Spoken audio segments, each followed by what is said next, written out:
حدیث نمبر 1، رسول اللہ صلی اللہ علیہ وآلہ وسلم نے فرمایا، تم میں سے کوئی اس وقت تک کامل مومن نہیں ہو سکتا جب تک وہ اپنے بھائی کے لیے وہی پسند نہ کرے جو اپنے لیے پسند کرتا ہے۔ صحیح بخاری حدیث نمبر 13۔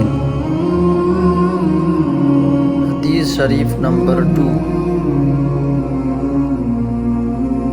نبی کریم صلی اللہ علیہ وآلہ وسلم نے فرمایا، قیامت کے دن بندے کے قدم اپنے رب کے سامنے سے ہٹ نہ سکیں گے جب تک اس سے 5 چیزوں کے بارے میں سوال نہ ہو جائے۔